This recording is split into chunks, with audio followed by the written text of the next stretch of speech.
நான் ஜோதிடர் தமிழரசன் பேசுகிறேன்.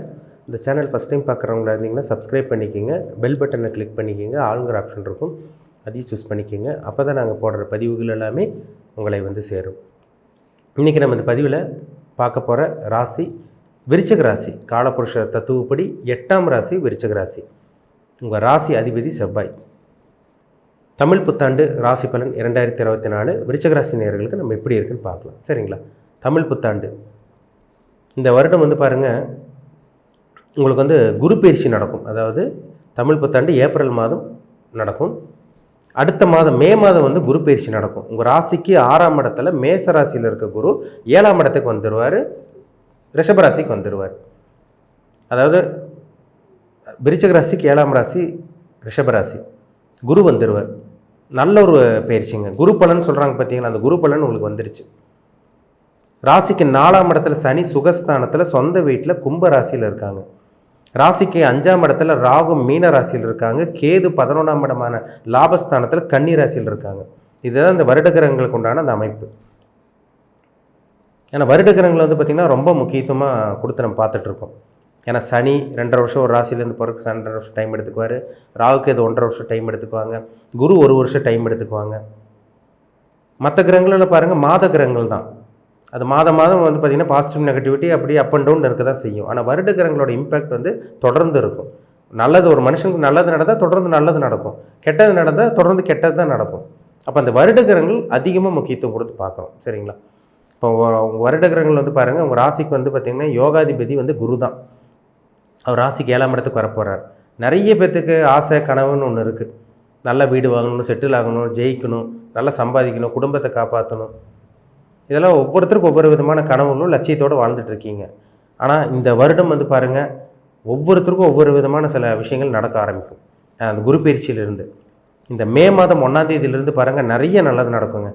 உங்கள் ராசிக்கு 6ஆம் இடத்துல இருந்த குரு 7ஆம் இடத்துக்கு வருவார். 5ஆம் அதிபதி 7ஆம் இடத்துக்கு வருவார். என்ன நடக்கும்? மெயினாக பார்த்திங்கன்னா முக்கியமாக சொல்லப்போனால் கல்யாணம், திருமணம், லவ் மேரேஜ் சக்ஸஸ் ஆகும், அரேஞ்ச் மேரேஜ் சக்ஸஸ் ஆகும். வீட்டில் பார்த்த பையனோ பொண்ணோ உங்களுக்கு பிடிக்கும், திருமணம் நடந்துடும் உங்களுக்கு. இல்லை நீங்கள் யாரோ விரும்பிகிட்டு இருக்கீங்களா, லவ் பண்ணிகிட்டு இருக்கீங்களா, அது உங்களுக்கு சக்ஸஸ் ஆகும். வீட்டில் அப்பா அம்மா அவங்க சொந்தக்காரங்களை ஒத்துக்குவாங்க, நல்லபடியாக திருமணம் நடத்துவீங்க, நல்லபடியாக திருமணம் நடக்கும். இதெல்லாம் இந்த வருடம் நடக்கும் உங்களுக்கு. ஏன்னா ராசிக்கு 5ஆம் அதிபதி குரு 7ஆம் இடத்துக்கு வர்றார். லவ் மேரேஜ் சக்ஸஸ் ஆகும். ஏன்னா 5ங்கிறது காதல், 7ங்கிறது திருமணம். லவ் பண்ணிகிட்டு இருக்கவங்க அரேஞ்ச் மேரேஜ், பெற்றோரோட சம்மதத்தோட லவ் அண்ட் அரேஞ்சாக மாறும். வரன் பார்த்துட்டு இருக்கவங்க, வரன் தேடிட்டு இருக்கவங்களுக்கு நல்ல ஒரு வரன் வரும். இந்த வருடம் கல்யாணம் பண்ணிடுவீங்க, கவலையப்பட வேண்டாம்.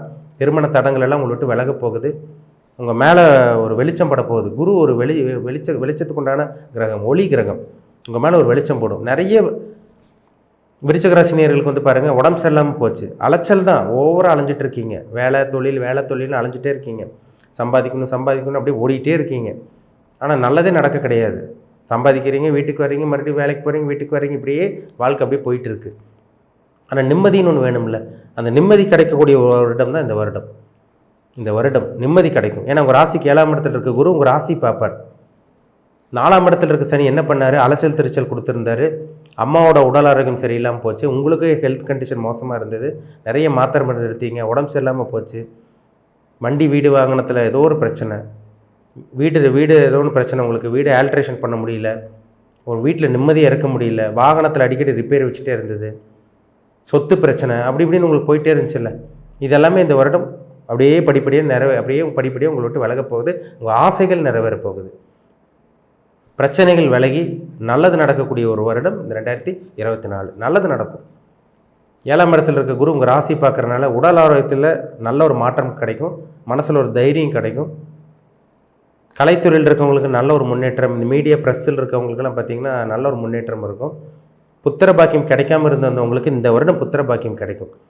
குழந்தைகளுக்கு உங்களுக்கு சரியில்லாமல் போச்சு பார்த்தீங்களா, அண்டர்ஸ்டாண்டிங் இல்லாமலாம் போச்சுல, அதெல்லாம் விலகும் இந்த வருடம். 5ஆம் இடத்துல ராகு இருக்கார். 5ஆம் இடத்துக்கு அந்த 5ஆம் அதிபதி குரு பார்த்திங்கன்னா 7ஆம் இடத்துல இருக்கார். குழந்தைகளை செட்டில் பண்ணிடுவீங்க. குழந்தைகளை செட்டில் பண்ணக்கூடிய அமைப்பு இந்த வருடம் உங்களுக்கு அற்புதமாக இருக்குது. 5ல் ராகு இருந்துச்சுன்னா என்ன தெரியுங்களா, குழந்தைங்க உங்களை விட்டு வெளியூர் வெளிமாநிலம் போவாங்க, வெளிநாடு போய் செட்டில் ஆவாங்க. இந்த மாதிரிலாம் நடக்கும் உங்களுக்கு. ஒரு சில பேருக்கு புத்திர பாக்கியம் கிடச்சிரும் இந்த வருடம். சரிங்களா? நல்ல ஜாதகத்தில் நல்ல தசாபுத்தி நடந்து 5ஆம் அதிபதி நல்லா இருந்து லக்னாதிபதி நல்லா இருந்து நல்ல யோகமான கிரகங்களோட தசாபுத்தி நடந்துச்சுன்னா நிச்சயமாக அதிர்ஷ்டம் உங்களுக்கு கிடைக்கும், புத்திர பாக்கியம் கிடைக்கும், குலதெய்வ அனுகிரகம் கிடைக்கும், எல்லாமே உங்களுக்கு கிடைக்கும். ஏன்னா 5ஆம் இடம் குலதெய்வத்தை குறிக்கிற இடம், 9ஆம் இடம் இஷ்ட தெய்வம். இப்போ 5ஆம் அதிபதியே வந்து பார்த்திங்கன்னா 7ஆம் இடத்துல இருக்கார்ல, நிச்சயமாக தெய்வ அனுகிரகம் கிடைக்கும். ஏன்னா தெய்வத்துக்கு உண்டான கிரகம் தானே குரு. நல்ல ஒரு வருடம் சரிங்களா. 11 வரை கேது இருக்கார். நிறைய வந்து பார்த்திங்கன்னா போராடுறீங்க, ஓடிட்டே இருக்கிறீங்க, உழைப்பு போட்டுகிட்டே இருக்கிறீங்க, எஃபர்ட் போடுறீங்க. உழைப்புக்கேற்ற ஊதியம் இருக்கான்னு கேட்டிங்கன்னா கண்டிப்பாக கிடையாது. இந்த வருடம் லாபங்கள் கிடைக்கும். பிஸ்னஸ் பண்ணிகிட்டு இருக்கவங்களுக்கு எதிர்பாராத லாபங்கள் கிடைக்கும், வளர்ச்சி இருக்கும், நிறைய சக்ஸஸ் பார்ப்பீங்க, வாடிக்கையாளர்கள் வருவாங்க, நிறைய ஆர்டர் எடுத்து பண்ணுவீங்க. தொழில் அப்படியே கொஞ்சம் கொஞ்சமாக அப்படியே படிப்படியாக அப்படியே சூடு பிடிக்க ஆரம்பிக்கும்.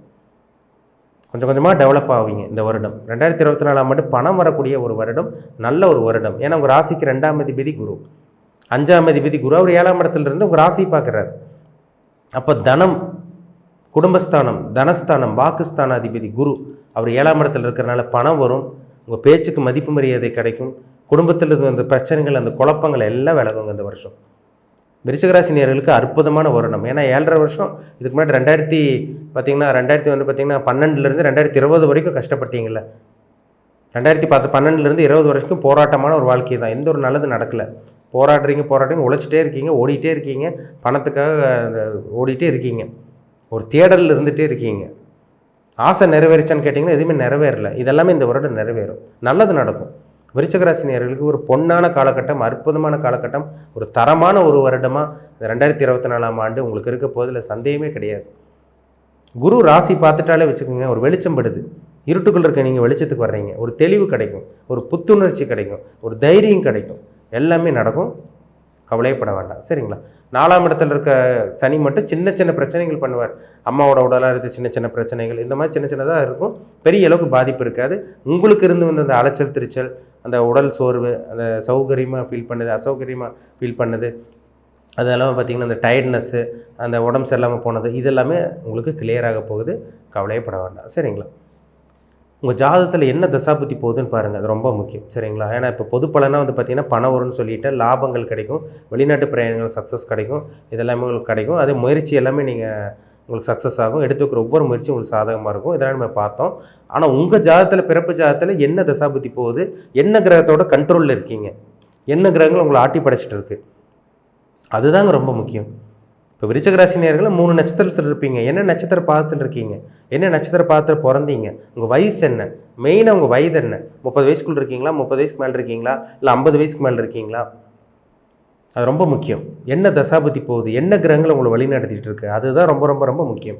அது பாருங்கள், அதை பார்த்தா தான் நம்ம 100% துல்லியமாக தெரிஞ்சுக்க முடியும். உங்கள் வாழ்க்கை எப்படி இருக்கும், இனிமேல் என்னென்னலாம் நடக்கும், என்னென்னலாம் நடக்காது, உங்கள் வாழ்க்கை எப்படியெல்லாம் போகும், யாரோட பழகணும், யாரோட நீங்கள் பழகக்கூடாது, என்னென்ன விஷயங்கள்லாம் நடக்கும், நல்லது நடக்குமா கெட்டது நடக்குமா, நல்லது நடக்கும்போது நீங்கள் என்னென்ன விஷயத்தில் நீங்கள் வந்து பார்த்திங்கன்னா நல்லது நடக்கும்போது நீங்கள் என்னென்ன விஷயத்தில் நீங்கள் ஃபோக்கஸ் பண்ணால் நீங்கள் ஜெயிப்பீங்க, கெட்டது நடக்கும்போது யார் கூட கவனமாக இருக்கணும், எப்படி பழகணும், எப்படி பழகக்கூடாது, இதெல்லாமே நம்ம பார்த்து தெரிஞ்சுக்கலாம். சொந்த தொழில் பண்ணலாமா வேண்டாமா, திருமணம் பண்ணக்கூடிய காலகட்டம் எந்த டைமில் வரும், ஒரு சில பேருக்கு லேட் மேரேஜ் நடக்கும், புத்திர பாக்கியம் எப்போ கிடைக்கும், வெளிநாடு போக முடியுமா முடியாதா, முதலீடு போடலாமா வேண்டாமா, அதேமாதிரி பார்த்திங்கன்னா வாகனம் வாங்கலாமா, இந்த டைமில் வாங்கலாமா வேண்டாமா, அதை ஃபஸ்ட் ஹேண்ட், அதாவது பார்த்திங்கன்னா ஒரு சில பேர் வந்து புதுசாக வாகனம் வாங்குவாங்க, இல்லை செகண்ட் ஹேண்ட் வாகனம் வாங்கலாமா வேண்டாமா, ஒரு சில பேர் புதுசாக வாகனம் வாங்குவாங்க, ஒரு சில பேர் செகண்ட் ஹேண்ட் தான் அமையும். வீடு வாகனம் அமையக்கூடிய அந்த பாக்கியம் உங்களுக்கு எப்போ இருக்குது, இதெல்லாமே தனிப்பட்ட ஜாதகம் பார்த்தா தாங்க நம்ம சொல்ல முடியும், 100% துல்லியமாக சொல்ல முடியும். அப்போ உங்கள் பிறப்பு ஜாதகம், உங்கள் தனிப்பட்ட ஜாதகம் பாருங்கள், ரொம்ப முக்கியம். உங்கள் தனிப்பட்ட ஜாதகம் பார்க்கணுன்னு விருப்பப்பட்டிங்கன்னா கீழே இருக்க வாட்ஸ்அப் நம்பருக்கு உங்கள் ஜாதகத்தை அனுப்பிச்சுடுங்க, அப்பாயின்மெண்ட் வாங்கிக்கிங்க. உங்கள் தனிப்பட்ட ஜாதகம் பார்த்து நம்ம டீப்பாக தெளிவாக நம்ம துல்லியமாக பார்த்து தெரிஞ்சுக்கலாம். இனி உங்கள் வாழ்க்கை எப்படி இருக்கும், எந்த விஷயத்தில் கவனமாக இருக்கணும், எல்லாமே அனைத்து விதமான உங்களோட கேள்விகளுக்கும் உங்களுக்கு பதில் கிடச்சிடும் சரிங்களா. மீண்டும் அடுத்த பதிவில் சந்திக்கும் வரை உங்களிடமிருந்து விடைபெறுவது உங்கள் ஜோதிடர் தமிழரசன். இந்த சேனல் பிடிச்சிருந்தால் உங்கள் நண்பருக்கும் உறவினருக்கும் ஷேர் பண்ணுங்கள், லைக் பண்ணுங்கள், சப்ஸ்கிரைப் பண்ணுங்கள், பக்கத்தில் இருக்க பெல் பட்டனை கிளிக் பண்ணிக்கிங்க, ஆளுங்கிற ஆப்ஷன் இருக்கும் அதையும் சூஸ் பண்ணிக்கிங்க. அப்போ தான் நாங்கள் போடுற பதிவுகளெல்லாம் உங்களை வந்து சேரும். நன்றி, வணக்கம்.